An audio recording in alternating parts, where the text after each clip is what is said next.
Howdy everyone, and welcome back to another Milsurp HQ workbench video. Today we're going to be disassembling and inspecting this Portuguese 1886 Kropatschek. This is one of my latest pickups that I was very happy to find. It's one I've been looking for a little bit for a reasonable price. These are actually pretty dang affordable. I got this one for $400, and you can see it's a little crusty, got a little bit of rust here and there, but the main thing I liked about this one was that it still had its handguard. You do not see these often with the handguard still because they pop off very easily and are very easy to get lost. But this one still has its handguard, which technically makes it an 1886/99 model. And what we're going to do today is take it apart. I know there's only one or two videos out there on how to take these apart, so I'll make one just as a kind of a backup. That way we don't lose the knowledge. And I have never taken this apart before, so you'll be learning along with me. And hopefully it should go fairly smooth, and we can inspect it along the way, make sure there's no issues or anything before I figure out how to make some ammo for this, because it's not easy to find ammo. This shoots 8x56 Kropatschek, not the same as 8x56 Mannlicher or Hungarian. And 8x60 Kropatschek is technically the black powder round, and this will be smokeless powder. Alright, so first things first, check if it's unloaded, which obviously it's going to be because no one has ammo for these. Ooh, that bolt's a little sticky there. Kind of see that. And first thing we can kind of inspect will be the serial numbers. The rifle serial number will be right here on the receiver and on the barrel. This one is 575, and it doesn't have any letters in there, so this is potentially one of the very first 600 made, because they usually have letters in their serial number, like we see here. Excuse the traffic noise. This one is QQ484 on the bolt. Same thing on the striker assembly, but on the bolt head we had PP750. So it's a non-matching rifle that I'm okay with. I knew that going in. The vast majority of these are non-matching. If you find one with a matching bolt, that's a nice plus there. But nice, very, very early rifle, so you can see that. And on the buttstock, you will always have a cartouche on these. This one, it's a little hard to see, but you can actually make out 1886. So I think this one was actually made in 1886, very first part of the contract. And on the left side, there's also usually another cartouche here, but this one you can't really make out on this rifle, unfortunately. And on the stock, it looks like we also have a serial number of M953, so stock's not matching, but oh well, it's not too bad. But overall, it's still a complete rifle. We have a handguard, and we do have the cleaning rod. These all had cleaning rods with them, so make sure yours has that. All right, looking at the rifle itself, the only issues I really see are this slight crack in the handguard. That's no big issue, we can fix that. A few minor rust spots here and there. On the barrel, some more rust spots up here on top. Bluing looks pretty good on the barrel and receiver. And then on the kind of trigger guard, you can see it's pretty crusty there, so we'll have to certainly clean that up. That's kind of, it's not frozen, but it's pretty sticky, so it's a little tight. And obviously the butt plate's going to be rusty. Most of these sat in closets for 50-60 years, so that's where this one was. And you can see up top some rust on the muzzle and iron sight and top of the magazine tube.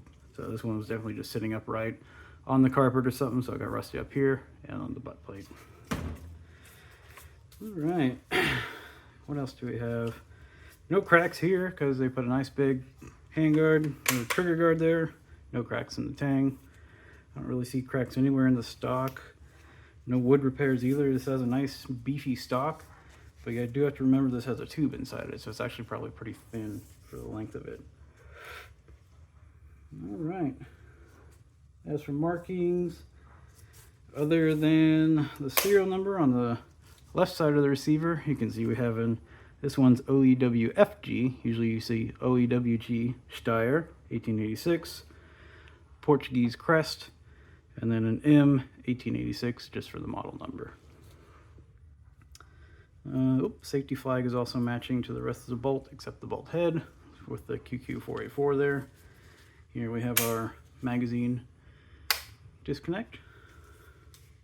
Sights flip forward and go to a nice optimistic 2200 meters, or not sure if the Portuguese use meters, I'll have to check that. Right on top of the barrel, you got a nice little crown, Portuguese crown. And I don't think there's much else. Just for markings. There's a little K mark, like for Steyr when they manufacture things. You'll find those on M95s and other rifles made by Steyr. And looks like another little acceptance mark there. Same thing there. And nothing on the, oh, yep, nice little acceptance mark right there on the front barrel band. And then even another one there on the cleaning rod. Might be kind of hard to see, but I'll try and get you close. Don't see anything on the magazine tube yet, but we'll get to taking that out. First off, we'll go ahead and take out the bolt and set that aside. These are pretty dang easy to take out. And this might kind of remind you of something. Watch this. See how that lifter popped up? Kind of like the label. That's because these are the precursors to the label. The French used pretty much a Kropatschek magazine tube system on the label, so it's almost the exact same thing on the label. And they just used a different type of bolt that had front locking lugs. This rifle has no locking lugs, except the receiver right here. Just like the older previous rifles, like the Gras and the Mauser 71. But very cool rifle in development of rifle history in that time period when things were rapidly progressing. Whoop. To take out the bolt, all you'll do is unscrew this and pull the trigger as you pull it back.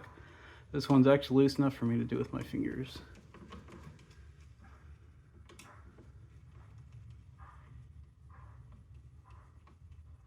Alright, so you'll take that screw out and set her aside. And this kind of washer nut type thing. You pull the bolt back a little bit further and depress the trigger at the same time. Just slides right out. And we'll disassemble that later. We'll set that aside for now. But you can see a couple more markings here. Acceptance mark there on the bolt. Acceptance mark on the bolt head. And on the kind of striker assembly. Oh, and on the bottom is a safety flag. Neat. All right, another thing we want to do is pop this handguard off. I don't want to crack it any further and accidentally setting something on it or dropping the rifle or anything like that. So make sure our sight is flipped back, and this is supposed to just kind of lift off of here, which makes me very nervous just to kind of crank on this. Most rifles, the barrel bands go over these, but this one supposedly does not. So I'll get my little plastic pry tool. We can just kind of pry it up, hopefully, without damaging anything.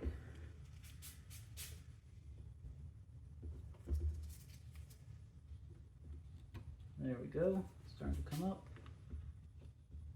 A little bit more, a little bit more. Get the wider edge in there. Try it on this side, make sure we're even. This always makes me nervous. I'll try and pry right where the spring clips are. That's where these rivets are. There we go. Just pop this guy up. There we go. Pops right off. You can see there's just two spring clips under there. So set this aside. Ooh, there's a nice big old chunk of something in there. Well, it looks like somebody previously glued this crack. Yep, that's wood glue. And they didn't clean up the extra. Thanks. So set this aside. Don't crush it with anything. I'm just going to put it back behind all my tools. And on most rifles, if you look from the top, you can see where those spring clips are supposed to go. So if you're missing your handguard, you can tell by looking at that. But you can see here, under the handguard, the blowing looks really good, nice and clean. So happy about that. Next step in disassembly is to unscrew your cleaning rod. You'll just unscrew it. It's a little tight. Come on. And we'll use a little cheater trick here. So screw bit head. There we go. Thread that through. All right. Now it's a very long cleaning rod, so make sure you have space. All right, get it all the way out. There's that. A little bit of rust on there. We'll have to clean that up, but not really bent or anything. Next up, we'll focus up here. There's this little piece that kind of threads through the whole thing that way. So we'll have to push on this side, just kind of push it out. And it might require some light taps from a brass punch or something like that. So we'll go ahead and whip those out.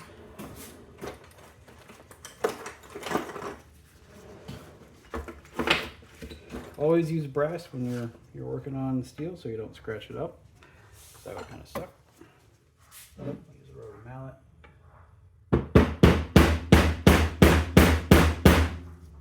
Or was I supposed to unscrew the tube first? I think you might have to unscrew this first. So we'll try that instead of pounding on it more. If anything's ever stuck on a Milsurp rifle, just stop, reconsider what you're doing. Try and figure out something else to do before you mess something up. So we'll try and screw this counterclockwise, clockwise, counterclockwise. Okay, so that's not budging. I'm pretty sure this intersects with the tube, so you cannot spin it while it's still in there. So we'll try giving those some stronger taps.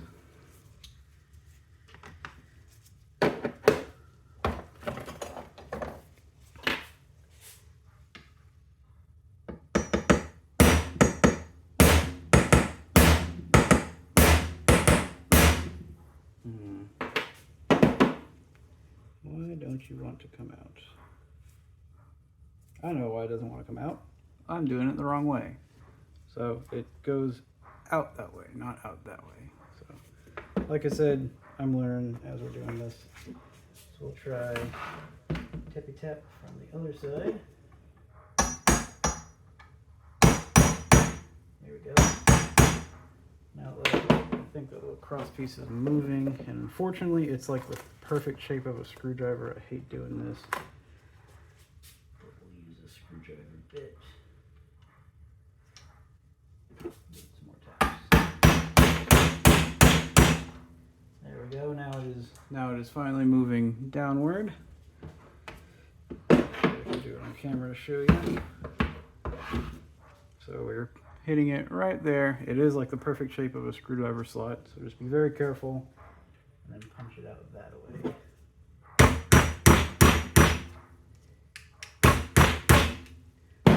Now just sticking out some more. And you can see the cleaning rod actually goes through that, so you have to definitely take the cleaning rod out first. And now that it's sticking out, I'd rather try and pull it out rather than beating on it with a screwdriver bit. So we can see if we can do this. Nope, that's just going to bend my punch. Do I have a skinnier punch? Not. I think we got room for a couple more whacks on it.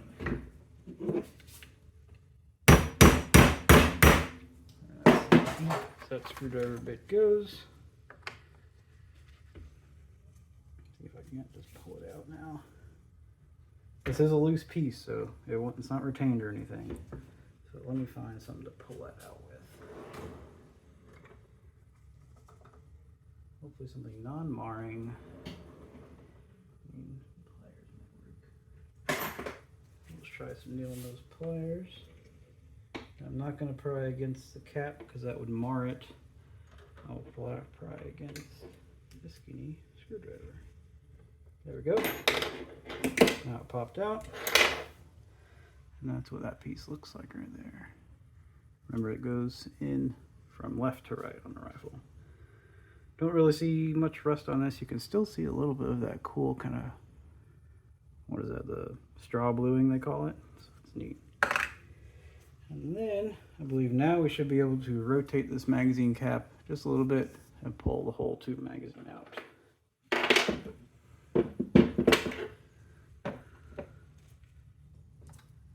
Let's try that. And remember, don't drop your rifle right now. The whole half of it's hanging off the bench because it's so long. So I have to hang on to it the whole time.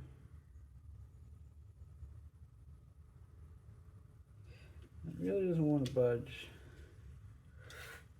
Interesting. Can I get the whole thing to slide? Brass punch, not steel. Nope, nope. Go in there.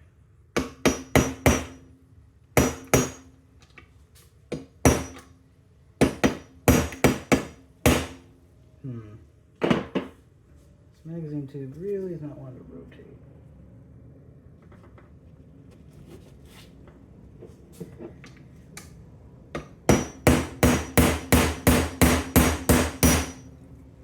I'm pretty sure you have to take that off first. So we'll give it some gentle taps.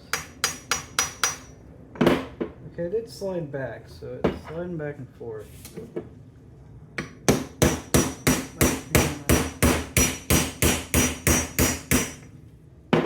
So the whole assembly is sliding forward just a little bit. So I think it's just kind of really stuck on there.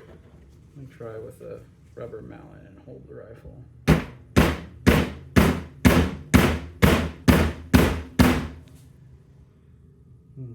I really hate pounding on these things like this. I think it's just stuck on there pretty dang good. It hasn't been removed in 100 years.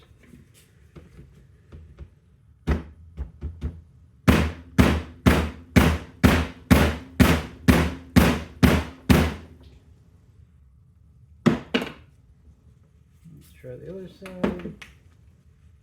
Back to the brass punch.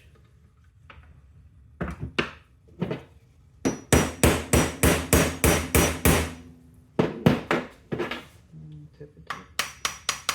So I can't slide it back. Well, let's see if this wants to rotate.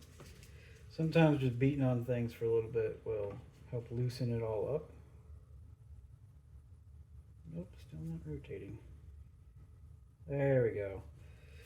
So yeah, this will now rotate clockwise, like such, until this assembly is clear of the little lug just above it. Now I should be able to pull the magazine tube out.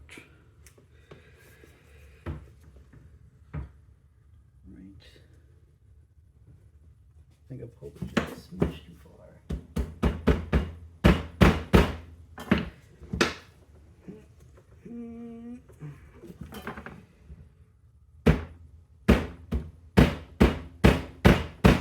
There we go. Little persuasion, it's coming right out. And I clearly need to get a new rubber mallet because this one's crumbling. There we go. Now it's free. Make sure to retain your. So I was hoping that wouldn't happen. So the cap came off of the magazine tube. The tube did not come out. Okay, good. It's coming out. Sometimes, apparently these can sometimes get stuck and they're a huge pain to extract from the stock. So go ahead and just slide that out. You can see this definitely needs some cleaning. Be sure not to bend your spring or anything like that. All right, there we go. There's our magazine tube. Nice long brass tube. You can see how long that is. And you definitely have to take this out first because this does index with part of the receiver, so you can't take the whole stock off with this still in it. You have to pull it forward first. Oop. It does come out both sides, so be careful of that. There's our magazine tube follower, magazine tube spring. All right, we'll set this aside somewhere safe out of the way. And please excuse all the sweat drips you see. It's about 102 degrees in my garage. All right, moving on. Get all the tools out of the way so you don't accidentally set the rifle down or anything.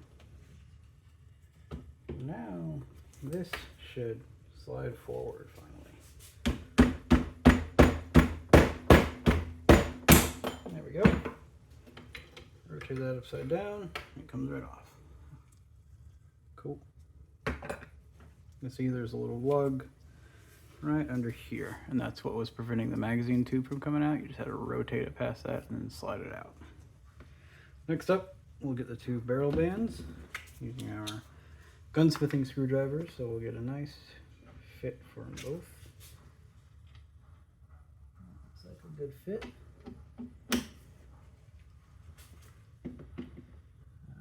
Counterclockwise or clockwise.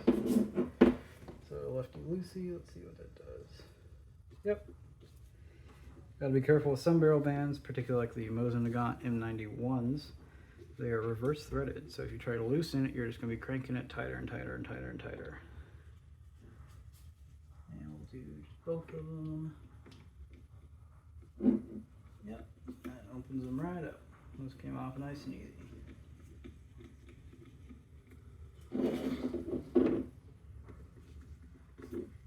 Alright, go ahead and slide those off. Make sure it's loose enough.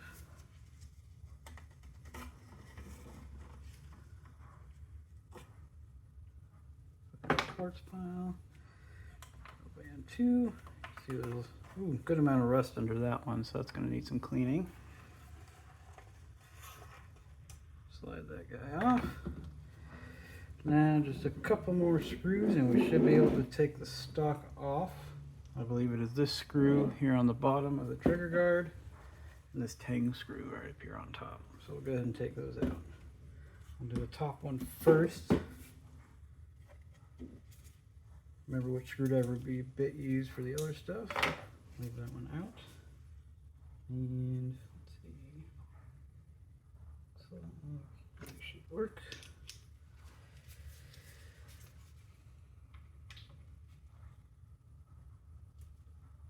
And it's coming nicely. There we go.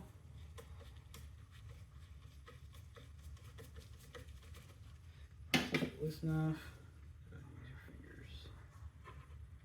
There's our tang screw. Flip her over. I like to do the bottom screw last, that way I can just lift off the stock whenever I'm done. And this screw right here. That one gave no resistance, so the screws need to be tightened anyway.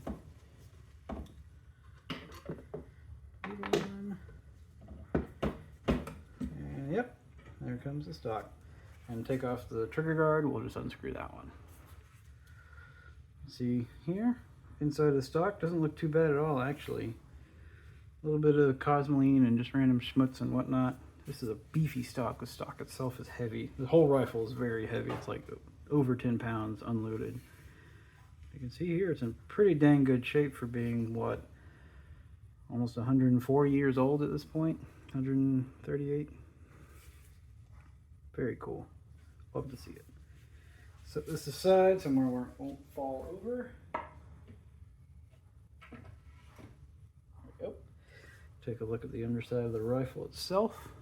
So you can see there's our rifle receiver. Looks pretty dang good under the wood. A little bit of rust here on the barrel, but that's about it. Mostly just kind of cosmoline and grease on the rifle and the receiver. Some more markings. I've got an A, a crown, and the little Portuguese symbol. And just some more inspection markings, a P, inspection symbol, crown, some random letters. And there you can see that's where your tube magazine feeds into. And there is your lifter right there. All right. Now to take this apart, I believe you undo the screw, which relieves tension on the spring, which allows you to take this out and the lifter out as well. And there's one screw here, and you can slide this kind of floor plate of the magazine system off. And then this screw right here, this is the seared or trigger spring. That will take that right off and you can pull the whole trigger assembly out, or you unscrew this, punch out this pin, and then the trigger assembly will come out. All right. But if you're just doing a quick cleaning, this is probably as far as you need to go. Well, let's try and get those out. The other video doesn't really show that. So we'll do a little bit thinner right here. It's too wide.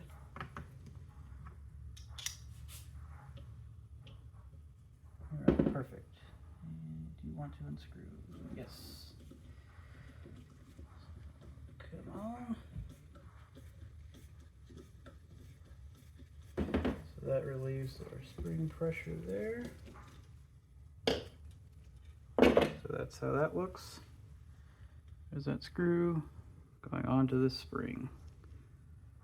Keep those together. That should allow us to pull out. Yep. So I just pulled up on this and it popped right out. That is your magazine disconnect. And that also loosened up inside our lifter. Now you should just be able to kind of push it down a little bit. Whoop, and kind of wiggle it right out. There's your lifter. Ooh, beautiful bluing on that screw. Look at that. Very nice piece of machining. There's another inspection mark, and there's a pin here for the, I guess, I forgot what this piece is called, so I won't make it up. But you can, oh, that screw. You can unscrew that and take that piece out as well. Now let's see if the side of the magazine body screws will come out. Yep, that one, nice little pop, comes right out. Short screw, don't lose that guy. One on the other side. Beautiful color on that. It's a nice yellow straw blue. Clear out the grit from in there. And that one unscrewed nice and easy. Alright. Now this should, in theory, just slide forward. Like I said, in theory, I don't actually know. No one else has a video that's gotten this far. You can see our lifter spring is still down in there, so maybe I'll try kind of pushing that down and forward.